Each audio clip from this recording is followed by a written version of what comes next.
কথা বলেন ক্ষমতাটা আমার আল্লাহ। আল্লাহ তাআলা বললেন ইউরাফুল মুজরিমুনা বিসিমাহুম ফায়ুখাযু বিন্না ওয়াসিওয়াল আকিদাম। আল্লাহ তাআলা বললেন আল্লাহ অপরাধীদের মুখ দেখিয়াই চিনতে পারবে। কি দেখিয়া? জোরে বলেন। মুখ দেখিয়াই অপরাধীদের চিনতে পারবে। তাদের মাথার চুল এবং পাও ধরিয়া হেঁচড়াইয়া টেনে আল্লাহর সামনে হাজির করা হবে। জোরে বলে নাউজুবিল্লাহ। অপরাধীদের কি দেখে চিনবে? কথা বলেন। কি দেখিয়া? মুখ দেখিয়াই চিনবে। আল্লাহ বলেন, আল্লাহ বলতেছেন ফি হাজিহি জাহান্নামু লাতি ইউকাযিবু বিহাল মুজরিমুন। আল্লাহ বলবেন ইহাই সেই দোজখ, ইহাই সে দোজখ যা অপরাধীরা অবিশ্বাস করত। দোজখ কতজন অবিশ্বাস করে কিনা? মওতের পরে কিছুই নাই এমন কথাও বলে কিনা? এমন লোক আছে বলে দোজখ বলতে কিছুই নাই। এ দুনিয়ার মাবুনগ আল্লাহ আর বলেন ইয়াতুফুনা বাইনা বাইনা হামি মিন আন। আল্লাহ বলবেন ওই দোজখের ফুটান্ত গরম পানির মাঝখানে অপরাধীদের ছেড়ে দেওয়া হবে। তারা সেখানে শুধু ঘুরতেই থাকবে, পাবে না এক কিনার, পাবে না ও কিনার, কোন কোলে কিনারা আছে? কথা বলেন। ইয়াতুফুনা বাইনাহা ওয়া বাইনা হামিমিনান। আল্লাহ বলতেছেন হে অপরাধীরা, তোমাদের এই ফুটান্ত গরম পানির মাঝখানে এখন ছেড়ে দেওয়া হবে। কোথায় ছেড়ে দেবে? কথা বলেন। ওই ফুটান্ত গরম পানির মাঝখানে ছেড়ে দিবে। তারা সেখানে শুধু ঘুরতেই থাকবে, কোন কুল কিনারা পাবে? কেউ সাহায্য করতে পারবে? কারোর ক্ষমতা আছে? ক্ষমতাটা কার? সেই আল্লাহর ইবাদত করার দরকার। কথা বলেন। আল্লাহর কথা মতো আমাদের চলার দরকার আছে কিনা? জোরে বলেন আছে কিনা? মৃত্যুর কথা স্মরণ করার দরকার আছে কিনা?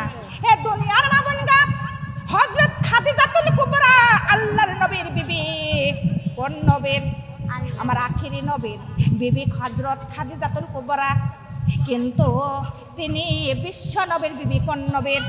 বিশ্ব নবীর বিবি হইয়া ওই কবরের ভয়, কবরের ভয়তে, কবরের বিপদের ভয়ে কান্দে। জোরে বলে সুবহানাল্লাহ। একদিন ফজরের নামাজ আদায় করে তিনি মুরাকাবা হয়ে ওই কবরের চিন্তায়, কবরের বিপদের ভয়ে কাঁদতেছেন। এমন সময় মা ফাতেমা জোহরা বলতেছেন আম্মা জান কাঁদতেছেন কেন? কি হয়েছে? খাদিজাতুল কুবরা কোনো কথা বলে না। এমন সময় মা ফাতেমা জোহরা চলে গেল বাবার কাছে। ওই মসজিদে হাজরায় আমার নবীজি বসে আছে। নবীজির কাছে যা বলতেছে আব্বা জান, আব্বা সকালবেলা মা কিসের জন্য কাঁদতেছে বুঝি না, কিন্তু আপনি বাড়ি চলুন, মাকে বুঝাইয়া দেন আমার আম্মা জান কিসের জন্য এত কাঁদতেছেন। কাঁদতে কাঁদতে পেরেশান হয়ে যাচ্ছে। এমন সময় নবীজি ওরে বাবার জামা ধইরা ধইরা মা ফাতেমা বাড়িতে চলে আসলো। নবীজি এসে দেখে ফাতেমাতুল জোহরা তুই চোখের পানি ছেড়ে দিয়ে কাঁদতেছেন কিসের ভয়ে? কথা বলেন। কবরের ভয়, কবরের বিপদের ভয়ে। সেই বিপদ আমার আছে, আপনার আছে? কবরের ভয় নেই? কথা বলেন না, সেই বিপদ আছে কবরের? সমস্ত লোকের কবরের ভয় নেই যত ভয় ছিল খাদিজার। কথা বলেন না কেন? এ দুনিয়ার মামুনগা নবীজি বলতেন খাদিজা, খাদিজারে কাঁদতেছো কেন? আমার কাছে বলো। খাদিজা বললেন ইয়া রাসূলুল্লাহ, ইয়া হাবিবাল্লাহ গো, এই চোখের পানি থাকতে থাকতে যদি মৃত্যুবরণ করতে পারতাম আমার মৃত্যু হতো খালি ভালো হতো।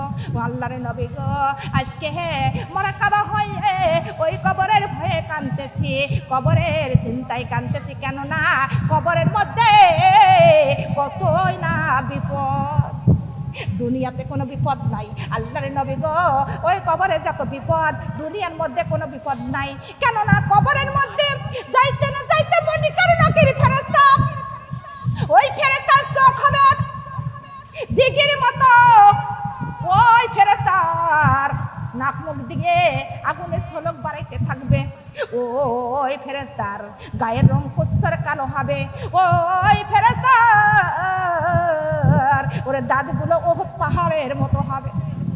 ওই ফেরেশতা এমন ভয়ঙ্কর রূপ নিয়া কবরের মধ্যে যখন আসবে গো নবী, হয়তো আমি এক নজরে দেখে এক পলকে দেখে আমি হয়তো অজ্ঞান হয়ে যাব, আমি ওই প্রশ্নের জবাব দিতে পারবো না।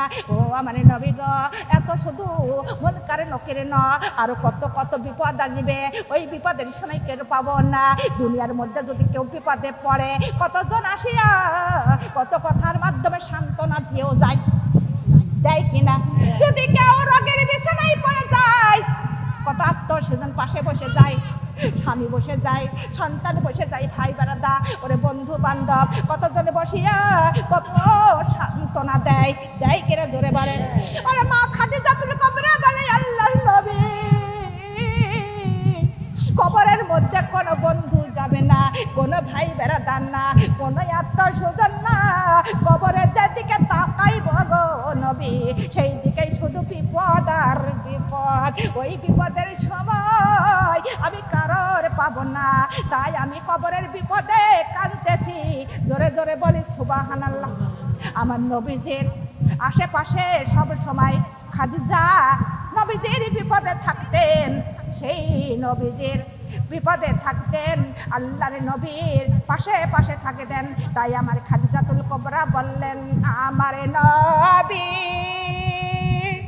দয়ার নবী গো, আপনি নবী আমার জীবনের জীবন, আমার নবী গো, আপনি নবী আমার জীবনের জীবন, আপনি নবী আমার জীবন সাথী, অন্ধকার কবরের বাতি, আপনি নবী আমার জীবন সাথী, অন্ধকার কবরের বাতি, আপনি ছাড়াই আমার বাসে না জীবন, আমার নবী বলেন, আমার নবী দয়ার নবী গো, আপনি নবী আমার জীবনের জীবন, আপনি নবী আমার কবরের সাথী, আপনি নবী আমার জীবন সাথী, কঠিন হাসরের সঙ্গী, আপনি নূরে সৃষ্টি এই জাহান, আমার দয়ার নবী দয়ার নবী গো, আপনি নবী আমার জীবনের সাথী। আলহামদুলিল্লাহ, নবীজি বুঝতে পারলেন আমার খাদিজার মনে হয় আর বেশি টাইম নাই, আমার খাদিজাতুল কুবরা মনে হয় দুনিয়াটা ত্যাগ করবে। এমন সময়ে খাদিজাতুল কুবরা বললেন, আল্লাহ রাসূল গো, আপনার কাছে কোনোদিন কোনো তার আবদার করে নাই, চাই নাই, আজকে একটা জিনিস চাইব, আপনি দিবেন কিনা বলেন? আমার নবীজি বললেন, খাদিজা রে, তুমি সবার তুমি চাও দুয়ার মতো হইলেই দেব। কিন্তু খাদিজাতুল কুবরা বলেন, ইয়া রাসূলুল্লাহ হাবিবাল্লাহ গো, প্রথম নাম্বারে আমি যখন মৃত্যুবরণ করব আপনার গায়ের জব্বাটাই আমার কাফনের কাপড় বানাইয়া দিবেন। দ্বিতীয় নাম্বার কথা, আমার যখন কাফনের কাপড় পরানো হয়ে যাবে আপনি আমার জানাজার নামাজটা পড়াইয়া দিবেন। তিন নাম্বার কথায়, আমি যখন কবরে চলে যাব, কবরে যখন রেখে আসবেন তখন আবার কবর কাটা যখন হয়ে যাবে, কবরটাই আমার কবরের মধ্যে আপনি গড়াগড়ি করে উঠবেন, আর কবরের মধ্যে যখন আমার রেখে আসবেন সবাই চলে যাবে, আল্লাহর নবী গো, আপনি আমার কবর ছাড়বেন না, কেন না মুনকার নকির সওয়ালের জবাব আমি হয়তো দিতে পারবো না, আপনি মুনকার নকির সওয়ালের জবাবটা আমার হয়ে দিয়ে দিবেন। জোরে বলি সুবহানাল্লাহ, লা ইলাহা কালিমা লা ইলাহা সুবহানাল্লাহ, লা ইলাহা বলেন সুবহানাল্লাহ।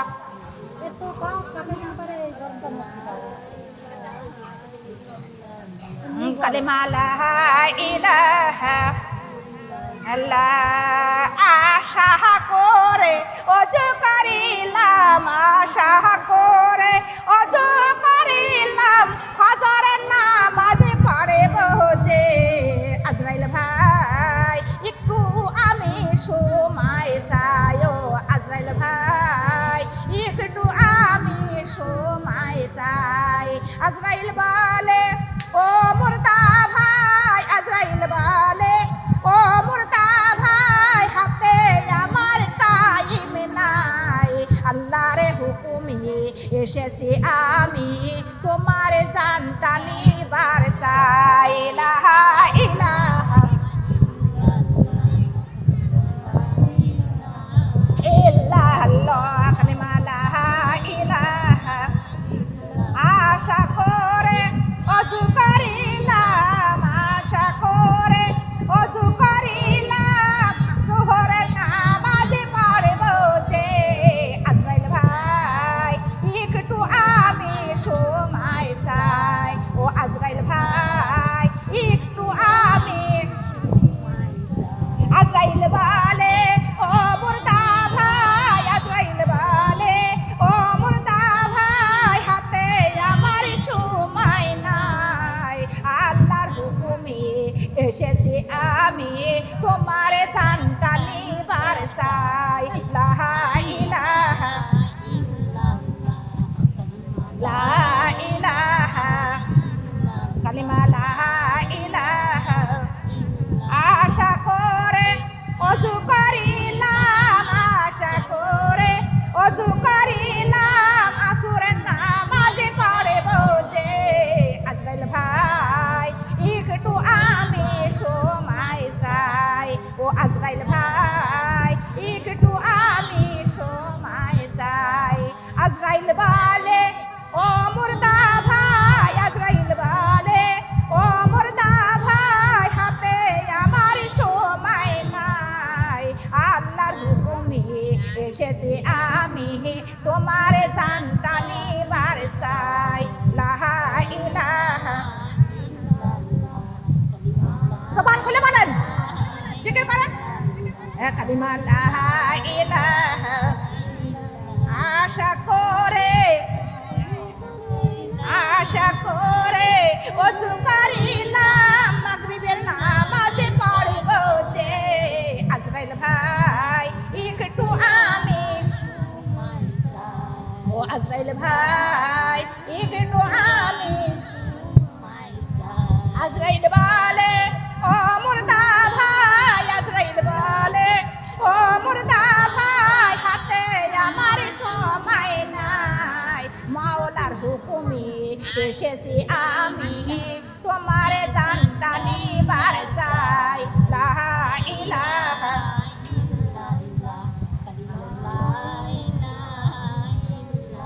কালিমা লা ইলাহা। আশা করে যাই নামাজ পড়িলাম, আশা করে যাই নামাজ পড়িলাম, ইশারে নামাজ পড়ব যে। আজরাইল ভাই একটু আমি, ও আজরাইল ভাই একটু আমি। আজরাইল বলে ও মুর্দা ভাই, আজরাইল বলে ও মুর্দা ভাই হাতে আমার সময় নাই।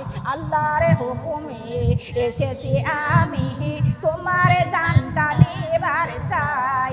লা ইলাহা, কালিমা লা, কালিমা পড়তে পারেন না, জোরে জোরে পড়েন মোহাম্মতে। কালিমা লা ইল্লাল্লাহ, কালিমা লা ইলাহা মুহাম্মাদুর সাল্লাল্লাহু আলাইহি ওয়াসাল্লাম। আলহামদুলিল্লাহ। তখন আল্লাহর নবী সমস্ত কথাগুলো ওয়াদা করে নিলেন, যারা বলে সুবহানাল্লাহ। কিন্তু সামনে ছিল রমজান মাস। কি মাস? রমজান মাস। রমজান মাস 10 রমজানে খাদিজাতুল কুবরা ইন্তেকাল করলেন, যারা বলে সুবহানাল্লাহ। কয় রমজানে? 10 রমজানে। আর মা ফাতেমাতুজ জোহরা ইন্তেকাল করেছিলেন 3 রমজানে। আর মা খাদিজাতুল কুবরা 10 রমজানে। তার বয়স হয়েছে হয়েছিল 65 বছর। কয় বছর? 65। আর মা ফাতিমাতুজ জোহরার বয়স হয়েছিল 29 বছর। কয় বছর? 29। আর খাদিজার বয়স 65। 65 বছরে 10 রমজান ইন্তেকাল করলেন। যখন ইন্তেকাল করলেন মা হযরত মা খাদিজাতুল কুবরা, আল্লাহর নবী সঙ্গে সঙ্গে তার গায়ের জব্বাটা কাপড়ের কাপড় বানাইয়া দিলেন। জোরে বলে সুবহানাল্লাহ। কাপড়ের কাপড় বানাইয়া দিলেন। তার কবর কাটা হয়ে গেল, কবরের মধ্যে পিঠ মুবারক লাগা দিলেন। যদি আল্লাহর নবীর গায়ের ঘিরণ যদি কবরের মধ্যে থাকে, কোন ফেরেশতারা মা খাদিজাতুল কুবরার কিছুই বলবেন না, চিনে নেবেন যেটা হলো নবীজির গায়ের ঘিরণ। জোরে বলে সুবহানাল্লাহ। আল্লাহর নবী জানাজার নামাজটা পড়ায়া দিলেন। জানাজার নামাজটা পড়ায়া সবাই খাটালি ধরে জান্নাতুল বাকিতে নিয়ে গেলেন মা খাদিজাতুল কুবরার। তার দাফন করা হয়ে গেল, সবাই চলে আসলেন। নবীজি কিছুতেই মা খাদিজাতুল কুবরার কবর ছাড়েন না। হাদিসের মধ্যে জানা যায় অনেকক্ষণ টাইম হয়ে গেল, 1 ঘন্টা বেশি হয়ে যাচ্ছে। আল্লাহর নবীর মুখ মুবারক ঘেমে ঘেমে পানি পড়তেছে, তাও খাদিজার কবর ছাড়ে না। এমন সময় আবু বক্কর বললেন, আল্লাহর নবী গো, আপনার কষ্ট তো আমরা সইতে পারি না, আপনি আর কতক্ষণ এই কবরের পাশে বসে থাকবেন, বাড়ি চলুন। নবীজি উত্তরে বললেন, আবু বক্কর, আমার খাদিজার কবরের মধ্যে শুয়ে আমি কেমন করে রে বাড়ি যাব? কেন না কোনে আমার খাদিজা ওরে অন্য অন্য মহিলার মতো না রে, আমার খাদিজা আমার বিপদের সঙ্গী ছিলেন। জোরে বলে সুবহানাল্লাহ। আবু বক্কর, আমার খাদিজা আমার বিপদের সঙ্গী, কেননা আমি যখন 6 মাসে আমার বাবা হারা, ওরে আমার 6 বছরের মা হারা, 8 বছরের সময় আমার দাদা হারা, আমার আর দুনিয়ার মধ্যে আপন বলতে কেউ ছিল না। কত কষ্টের সঙ্গে আমি বড় হয়েছি। যখন বয়স 25, কয় বছর? নবীজির বয়স যখন 25 বছর, তখন আমার খাদিজাতুল কুবরার বাড়িতে তিনি কাজ করতে লাগলেন এবং বকরি চড়াইতে লাগলেন। জোরে বলে সুবহানাল্লাহ। বকরি চড়াইতে লাগলো। আমার একদিন নবীজি মাঠে বকরি চড়াইতেছে, আর খাদিজাতুল কুবরা চিলেকুটার উপরে বসে দেখতেছেন নবীজি বকরি চড়াইতে চড়াইতে। অনেক গরম, প্রচণ্ড গরম। গরমের সময় নবীজি একটা গাছতলায় তিনি গায়ের চাদর পেরে শুয়ে ঘুমায়ে গেলেন। এমন সময় দেখতে পারলেন বনের বাঘ চলে এলো। আসিয়া নরম ভদ্রভাবে আমার নবীজি সালাম করলেন। জোরে বলে সুবহানাল্লাহ। ওরে দুইটা অজগর আসিয়া আমার আখির নবীর ফোনা তোলে বাতাস করতেছিলেন। এই ঘটনা খাদিজাতুল কুবরা দেখিয়া অবাক হয়ে গেল। খাদিজাতুল কুবরা মনে মনে ভাবে, এটা সাধারণ মানুষ নয়, এটাই মনে হয় ইমামুল মুরসালিন খতামুন নাবিয়িন, এটাই মনে হয় সেই শেষ নবী, শেষ পয়গম্বর। কিন্তু কেউ না চিনলেও আমি আজকে চিনে নিছি খাদিজা। কিন্তু আমি যতই বাধা আসুক না কেন, আমি এই আল্লাহর নবী আখিরি নবীর স্ত্রী হব এবং বিবি হব। জোরে বলি সুবহানাল্লাহ। সারা পৃথিবীর, সারা জাহানের ধনী মহিলা ছিলেন খাদিজাতুল কুবরা। কিরা কথা বলেন? খাদিজা সারা জাহানের ধনী মহিলা। ধনী মহিলা আমার নবীজির কোন টাকা পয়সা, ঘর বাড়ি, দালান কোঠা, মা বাবা কেউ ছিল না, দুনিয়ার মা বন্ধ। কিন্তু খাদিজাতুল কুবরা একটা ধনী মহিলা হইয়া অনেক কথাই আমি রাখলাম, কিন্তু খাদিজাতুল কুবরা একদিন বিবাহর প্রস্তাব পাঠাইলেন। জোরে বলে সুবহানাল্লাহ। বিয়ের প্রস্তাব যখন দিলেন নবীজির কাছে, নবীজি অবাক হয়ে গেলেন। কেননা আমি একটা রাস্তার ছেলে, আমার কিছুই নাই। খাদিজার বাড়িতে কিন্তু খাদিজা হলো বিশ্বের ধনী মহিলা, সে তার সঙ্গে আমার বিবাহ কোনোদিন হতে পারে না। কেননা আমার হতে পারে না এই কথা বলিয়া আল্লাহর নবী সেটাকে ফেরত দিয়ে দিলেন। বলল তুমি খাদিজার কাছে যা বলো, কিন্তু আমি তার বিবাহ করতে পারবো না, কেননা তার মতো এত ধনী মহিলা আমার বিবাহ করা সম্ভব নয়, আমার তো কিচ্ছু নেই। খাদিজার কাছে এমন কথা বললেন। খাদিজার কাছে যখন বললেন, খাদিজা বললেন না আমি ধনী মহিলা যতই হই না কেন আমি মুহাম্মদকে বিবাহ করব। জোরে বলে সুবহানাল্লাহ। কেননা আমি যদি আখির নবীর স্ত্রী হতে পারি, ওরে আমার পরিবার পরিজনের সমস্ত লোককে আমি জান্নাতে নিতে পারবো। জোরে বলে সুবহানাল্লাহ। দুনিয়ার মামুন গা এমন সময় আবারও লোকের কাছে পাঠাইল, ওই লোকটাই আবারও নবীজির কাছে যা বলল। নবীজি বিবাহতে রাজি হইয়া গেল। যখন বিবাহতে রাজি হইল, হওয়ার পরে বলল তুমি যা বলো, খাদিজা যদি সমস্ত ধন সম্পদ আল্লাহর পথে যদি বিলান দিতে পারে, যদি দান করতে পারে, তাহলে আমি তাকে বিবাহ রাজি হব, তাছাড়া নয়। এই কথা খাদিজার কাছে বলল। খাদিজা রাজি হয়ে গেল, বিবাহ হয়ে গেল। বিবাহ হওয়ার পর অনেকজন অনেক কথা বলতে লাগলো। খাদিজার মতো একটা লোক, ওটা একটা ধনী মহিলা, কিন্তু একটা গরিব, তার বাবা নাই মা নয়, রাস্তার একটা ছেলেকে খাদিজা বিবাহ করে নিল। এমন কথা সমস্ত কানে কানে সমস্ত লোক বলা বলি করতে লাগলো। খাদিজা কানে শুনতে পাইল। খাদিজা একদিন সমস্ত লোককে দাওয়াত করলো, দাওয়াত করিয়া বাড়িতে নিয়ে আসলো। বাড়িতে নিয়ে আসিয়া সমস্ত মানুষের ওরে খাবার খাইতে দিয়েছে। এমন সময় খাদিজা বলল, ও আমার বাড়ির মেহমানরা শুনে নাও, আমি একটা বক্তব্য দিব, তোমরা কি শুনবে? সবাই বলে হ্যাঁ শুনবো। বলতেছে খাদিজা বলল, হ্যাঁ আমার মেহমানরা শুনে নাও, আমি একটা রাস্তার ছেলেকে ভিখারিকে বিবাহ করেছি, আর বিবাহ করে আমি ভুল করেছি। সবাই তখন বলতেছে হ্যাঁ খাদিজা তুমি ভুল করেছো। তখন খাদিজা বলল তাহলে কি করব? তখন বলতেছে খাদিজা রে, সঙ্গে সঙ্গে তুমি তালাক দাও, তোমার অন্য স্থায়ী ভালো পুত্র দেখে বিবাহ দিব। জোরে বলে নাউজুবিল্লাহ। খাদিজা বলতেছেন বক্তব্য দিছি আমি, আবার আমি ফয়সালা আমি করব, কেন তোমরা ফয়সালা করলে? কিন্তু এই মুহূর্তে দেখো আমি কি করি। খাদিজার সঙ্গে সঙ্গে সমস্ত ধন সম্পদ, সমস্ত সোনা দানা, সমস্ত কিছু আমার নবীজির নামে লিখিত করে দিলেন। জোরে বলে সুবহানাল্লাহ। লিখিত করে দিয়া লোকজনকে বলে, হ্যাঁ লোকজনরা দেখে নাও, আমার স্বামী একজন মুহাম্মদ একটা রাস্তার ছেলে ছিলেন, সেই মুহাম্মদ এখন বিশ্বের একটা বড় লোক ধনী হয়ে গেছে। আমি এখন একদম রাস্তার একটা মেয়ে ভিখারি, আমার আর কিছুই নাই।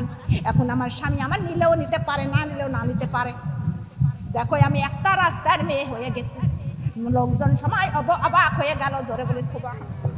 দুনিয়ার মামুনগা আমার নবীজি খাদিজার সমস্ত ধন সম্পদ, সমস্ত টাকা পয়সা ইসলামের পথে সব কিছু দান করে দিলেন। জোরে জোরে বলে সুবহানাল্লাহ। কিসের পথে? জোরে বলেন। ইসলামের পথে। সেই ইসলামের পথে আমাদের দান করার দরকার আছে কিনা? জোরে বলেন আছে কিনা? কোন পথে চলবেন? কথা বলেন, কোন পথে চলবেন? ইসলামের পথে। ইসলাম গ্রহণ করেছে প্রথম নাম্বারে নারীগণ। কিটা? জোরে বলেন কিটা? নারীগণ। নারীগণ ইসলাম প্রথমে গ্রহণ করেছে, কালিমা পড়েছে এই নারী, তার নামই হলো হযরত খাদিজাতুল কুবরা। জোরে জোরে বলে সুবহানাল্লাহ। তার ধন সম্পদ সবকিছু ইসলামের পথে দান করে দিলেন। সুবহানাল্লাহ। ধন সম্পদ রেখে যাবেন, খাবে আপনার লোকে, কবরেতে রেখে আসবে, খাবে আপনার পোকে আর জোকে, কিছুই আপনার সাহায্য করতে পারবে? যা দিবেন হাতে তাই যাবে সাথে। হে দুনিয়ার মা বোনগ, কিন্তু খাদিজা ইসলামের পথে সব কিছু দিয়ে দিলেন। তখনই খাদিজা আল্লাহর নবীকে বিবাহ করিয়া ছোট্ট একটা ঘরের মধ্যে থাকতে লাগলেন। দুনিয়ার মা বোনগ, এইদিকে চতুর্দিকে শত্রু আর শত্রু। কথা বলেন, শত্রু না? চারিদিকে শত্রু আর শত্রু, আপন চাচাও 70, কিন্তু চারিদিকে 70। আল্লাহর নবীর ভালো কেউ বাসেন না। আল্লাহর নবী বলে, আবু বকর রে, সেই দুঃখের দিনের সঙ্গে আমার খাদিজা হীরার গুহায় আমার নবীজি ধ্যানে থাকতো কাফেরের ভয়ে। আমার খাদিজাতুল কুবরা রাতের অন্ধকারে খাবার রান্না করে চুপে চুপে পাহাড়ে লতা পাতা ধরে উঠিয়া গুহায় যাইয়া নবীজি খাবার খাওয়াইতেন, নবীজি খাবার খাইতো। আর ওই সময় আমার খাদিজাতুল কুবরা তাহাজ্জুদের নামাজ আদায় করতো। জোরে বলে সুবহানাল্লাহ। দুনিয়ার মা বোন গো, আমার খাদিজা, আমার নবীজি ইসলামের দাওয়াত দিতে যেতেন, কালিমার দাওয়াত দিতে যেতেন, ঘরে ঘরে পৌঁছাইতে যাইতেন। আমার খাদিজাতুল কুবরা কোনোদিন পিঠ লাগায়া, কোনোদিন বিছনায় শোইছে। জোরে বলেন, শোয় নাই। কিন্তু আমার নবীজি যখনই বাড়িতে এসে একটা ডাক দিত, সঙ্গে সঙ্গে খাদিজা ঘরের দরজাটা খুলে দিত। নবীজি বলতো, খাদিজা রে, অনেক রাত হয়ে গেছে, তুমি কেন ঘুমাও নাই? খাদিজা বলতে, ইয়া রাসূলুল্লাহ, ইয়া হাবিবাল্লাহ গো, আল্লাহর নবী আপনি ওরে কালিমার দাওয়াত দিতে গেছেন, আর আপনার বিবি আমি খাদিজা, আমি যদি ঘুমাইয়া পড়ি, ওরে আল্লাহর নবী যদি ডাক দেয়, সেই ডাকে যদি আমি সাড়া না দিতে পারি, আমি আল্লাহর কাছে গুনাহগারী হয়ে যাবো। জোরে বলে সুবহানাল্লাহ। আল্লাহর নবী গো, তাই আমি ঘুমাই নাই, ওই দরজার সঙ্গে পেট হেলান দিয়াই বসে আছি। জোরে জোরে বলি সুবহানাল্লাহ। হে দুনিয়ার মা বোন গো, সেই খাদিজা এই কবরে রেখে কেমনে রে আমি বাড়িতে যাব? ওই আবু বকর তুমি বাড়িতে চলে যাও। ওমর ফারুক এসে বলে, আল্লাহর নবী গো, আপনি বাড়িতে চলুন। আল্লাহর নবী বলেন, না ও ওমর, তুমি বাড়িতে যাও, আমি যাব না। ওমর চলে যা। ওমর দাঁড়িয়ে দাঁড়িয়ে কান্দে। উসমান গনি বলে, হযরত আলী বলে, কারোর কথাই নবীজি শোনে না। নবীজি বলে, সবাই চলে যাও, খাদিজার কবর আমি ছাড়বো না। কেন না, এত সময় হয়ে গেল, আমার খাদিজার কবরে কেন মুনকার নকির আসে না? আমি কেন প্রশ্নের জবাব দিতে পারি না? এমন সময় আল্লাহ তাআলার তরফ থেকে আল্লাহ তাআলা জিবরাইলকে পাঠিয়ে দিলেন। জিবরাইল আমিন এসে বললেন, আল্লাহর নবী, আপনার আর খাদিজার কবরের পাশে আর বসে থাকা লাগবে না, আর আপনি কষ্ট করা লাগবে না। আপনার বিবি খাদিজা ওরে কবরের ভাইটি আল্লাহর কাছে কান্দেছে। কার কাছে? আল্লাহর কাছে কবরের বিপদের ভয়ে কান্দেছে। কিন্তু সেই কান্না, সেই চোখের পানি আমার মাওলা মঞ্জুর করে নিছেন। আমার আল্লাহ এটা সুসংবাদ পাঠাইয়া দিয়েছে। ও আল্লাহর নবী গো, আমার আল্লাহ আপনার বিবির জন্য সুসংবাদ দিছে। আপনার বিবির কবরে যত বিপদ আমার আল্লাহ নিজেই আসান করে দিছেন। যারা বলে সুবহানাল্লাহ। কার বিবি? কথা বলেন, কার বিবি কাঁদতেছে? কিসের ভয়ে? কথা বলেন, কবরের ভয়ে। কিন্তু কার আম্মা জান? কথা বলেন, ফাতিমা তো জোহরা, যে ফাতিমা বিশ্ব জগতের নারীদের সর্দার এবং জান্নাতের সর্দার, তার আম্মা জান হয়ে কাঁদতেছে। কথা বলেন, কিসের ভয়ে? কবরের ভয়ে। ওরে ইমাম হাসান আর হুসাইন বিশ্ব জগতের যুবকদের সর্দার, কোন মহিলাদের, কোন নারীদের মা ফাতিমা ছাড়া জান্নাতে প্রবেশ করার ক্ষমতা আছে? কথা বলে না কেন? আছে। কোন যুবকদের হাসান হুসাইন ছাড়া ওই বেহেশতে যাওয়ার ক্ষমতা আছে?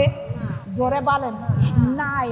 দুনিয়ার মা বোন গো, তার নানি হইয়া, তার আম্মা জান হইয়া, বিশ্ব নবীর বিবি হইয়া কাঁদতেছে বিপদের ভয়ে, কবরের বিপদের ভয়ে। ওই কবরের এত বিপদ, কিন্তু সেই ভয়ে কান্দে। হে দুনিয়ার মা বোন গো, আপনার স্বামী এক ওয়াক্ত নামাজ আদায় করে না, মাগরিবের আজান হয় চার দোকানে, চায়ের দোকানে বসে থাকে। এমন স্বামী আছে কি? কথা বলেন। সেই স্বামীর স্ত্রী হইয়া তাও কোনো ভয় আছে? জোরে বলেন। কিন্তু আপনার সন্তানরা দেখেন নামাজ নাই, পর্দা নাই, মোবাইল ফোন হাতে করে কত বেল্লা ভাবে বেড়ায় কিনা? জোরে বলেন। তার আম্মা জান হইয়া কবরের কোনো বিপদের ভয় আছে আপনার ছেলে নাতি ছেলে, আপনার ছেলের সন্তান, আপনার মেয়ের সন্তান ওই সজনে গাছের জিগে গাছের আটা খেয়ে শুয়া করতেছে। কথা বলেন না কেন? খাচ্ছে না। কিসের আটা? জিগে গাছের, সজনে গাছের আটা খেয়ে শেষ করে দিল। তার নানি হয়েও কোনো কবরের ভয়। একটু জোরে কথা বলেন তো। আছে ভয় করতেছে? কথা বলছি নাকি? আছে কিন্তু দুনিয়ার মা বোন গো একটু চিন্তা করে দেখেন, খাদিজা কার বিবি, কার মা আর কার নানি? তে যদি কান্তি পারে কবরের ভয়ে, কিন্তু আমরা কার বিবি গো, কার মা, কার নানি দাদি? আমাদের কোনো ভয় আছে? যা নারী জাহান্নামী হবে, আল্লাহর নবী বলেন সেই নারী তিনটি পুরুষ নিয়ে জাহান্নামী হবে। কয়টা পুরুষ? কথা বলেন, কয়টা পুরুষ? জোরে কথা বলবেন। কয়টা? তিনটা। প্রথম নাম্বারে কিরা? একটু জোরে কথা বলেন তো, কথা জানেন না কেন নাকি? প্রথম নাম্বারে বাবা। প্রথম নাম্বারে কিরা? কথা বলেন না কেন? যে নারী জাহান্নামী হবে সেই নারী তিনটা পুরুষ নিয়ে জাহান্নামী হবে। প্রথম নাম্বারে বাবা। প্রথম নাম্বারে কিরা? একটু জোরে কথা বলেন। বাবা। বাবা। দ্বিতীয় নাম্বারে বড় ভাই। তৃতীয় নাম্বারে স্বামী। কয়জন হইল জোরে বলেন? তিনজন। সেই নারী ওই জাহান্নামী হবে ওই তিনটি পুরুষ নিয়ে। যখন ওই নারী জাহান্নামে দিবে গো, আল্লাহ বলেন ফি নারী জাহান্নামা খালিদিন, জাহান্নামের ঘোষণা হয়ে যাবে। ওই নারী বলবে রব্বুল আলামিন আমি জাহান্নামে যাব, কিন্তু ঠিক আছে আমি তিনটা জনের নিয়ে যাব, তিনটা পুরুষের নিয়ে যাব। বলে কার? বলে প্রথম নাম্বার আমার বাবার, দ্বিতীয় নাম্বার কিনা? বলে আমার বড় ভাই, তৃতীয় নাম্বারে কিনা? বলে আমার স্বামী। বলে কেন? তখন বলবে তখন তিনজনের হাজির করা হবে, বাবার, ভাই এবং স্বামীকে। তিনজনের হাজির যখন করা হবে আল্লাহর সামনে, তখন আল্লাহ বলবে তোমার তিনজনে এসে গেছে, তুমি এখন কি বলতে চাও বলো? ওই নারী বলবে এটা আমার বাবা, কিন্তু যখন আমি যুবতী হয়ে গেলাম আমি কত বেলাই বেপরদায় চলাফেরা করতাম, কত পুরুষের সঙ্গে কত কথা বলেছে, আমার বাবা কোনোদিনও নিষেধ করে নাই, তাই আমার বাবাকে নিয়ে আমি জাহান্নামে যাব। যখন বাবা মারা গেল আমার বড় ভাই ছিল, আমার বড় ভাইও কোনোদিন আমার শাসন করে নাই, কিন্তু তাই আমি বড় ভাই নিয়েও জাহান্নামে যাব। যখন আমার বিবাহ হয়ে স্বামীর বাড়ি আসলাম, স্বামী তখন আমার স্বামীও আমার কোনো কথা বলে নাই, আমি যা বলেছে তাই আমার স্বামী শুনেছে, কিন্তু আমার কোনো কাজে আমার স্বামী বাধা দিই নাই, তাই আমি আজকে আমার স্বামীকেও নিয়ে আমি জাহান্নামে যাব। এই তিনটা পুরুষ নিয়ে আমি জাহান্নামী হব। জোরে বলেন নাউজুবিল্লাহ। বুঝতে পারলেন কথা? খালি তিনটা পুরুষ নিয়ে জাহান্নামে হবে, যে নারী জাহান্নামী হবে। কয়টা পুরুষ? তিনটা পুরুষ নিয়ে জাহান্নামী হবে। লা ইলাহা কালিমা লা ইলাহা